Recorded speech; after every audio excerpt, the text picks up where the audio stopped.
Cool. So my name's Claire. I didn't put my Twitter handle on this, which is awful of me. I'm Kitation, which is the word citation with a K, because I'm really cool, down with the kids. I'm a Ruby web developer. I'm not a designer. I'm one of the horrible, evil people that stifle your creativity. And I work for a company called Yumi in Sheffield, and we deal pretty much exclusively with charities and non-profits. And part of that, we have to think about the diversity of our clients. And when you think about things like gender, because we deal with mental health charities, we have a lot of people, more than the general population, who are gender variant in some fashion. What does gender variant mean? It means it's a very difficult topic to talk about in 5 minutes. But basically, between 1% and 5% of the UK population identifies being gender variant.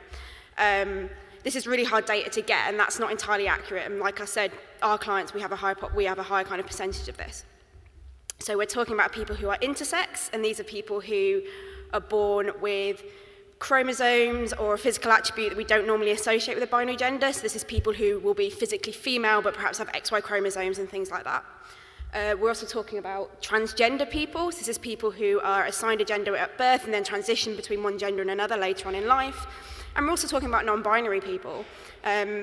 And I guess this might be a new concept to a lot of you, but it's basically the idea that some people don't identify as being male or female. They identify as being a bit of both, or they identify as being a third gender or as not having a gender at all. So these are all people for whom the male-female radio button form field doesn't particularly work at all. So this is a talk about how to actually deal with those people and design your forms in a way that's good for those people, but these concepts are really important for everybody. So the main issues, these issues are so privacy, right? Everyone's really concerned about how their data is being used, and they really want to know that when they have to fill in a form, they really need to know, why do you need that data, and how is that data going to be displayed back to me, displayed back to other users of this site, how it's going to be displayed to third parties and all this kind of stuff. So privacy is really important, especially to these people who are a very marginalized community. There's also a problem with a lack of official identification. So some people will be, to take transgender people, for example, they might be living in one gender socially, with their friends, but they might not be living in that gender at work, or they might not be living in that gender at home. So it's very hard for them to have a real name or have a real gender, or they might not necessarily have passports, etc., in their chosen gender. And the UK doesn't currently recognise non-binary gender on things like passports and stuff like that. There's varying terminology. If you Google this, there's a lot of words that you probably haven't heard of unless you're into it, and a lot of people are very easily offended, and it can be a bit of a minefield.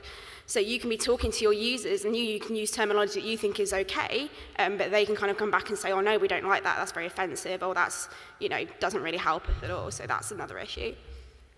And users may need to change their information often. Like I said, if people are going through a process, they may need to change their name or their gender or information on your site, but they don't want barriers. They don't want to say, oh, you can change your name on your profile, but we need to see a copy of your driving license and your actual name. And they can't do that because, like I said before, identification is really difficult.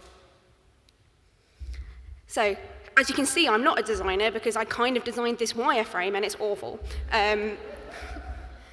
But it's just the main ideas. So first of all, privacy is really important. So on every field in a form, you really should say how it's going to be displayed or how it's going to be used, or let people set that.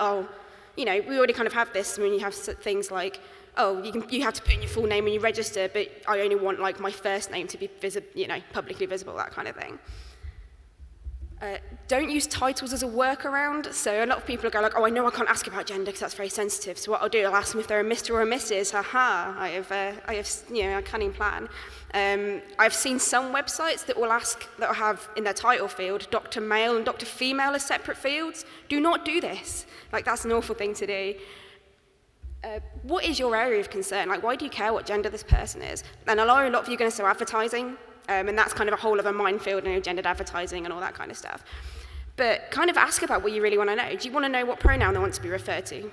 As. Ask them that question. Do you need to know about a physical or a social attribute? Ask them that question. Do not ask them what gender they are and then assume a social or a physical attribute afterwards. Again, make it really easy for them to change their information. The actual gender field, which I've put at the bottom, even though it's the most important thing, not a designer, so ask them how they identify with themselves. free text field is like the holy grail of the gender field. And I know that is really difficult because you guys want to collect like demographics and information and data about these people. So kind of, I've got a couple of examples of sites that do this really well.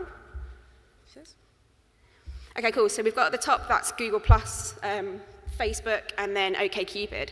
And what these sites do is they say you can have you can see they've all got a I want to set the privacy setting on this field. They've also got things like a predefined list.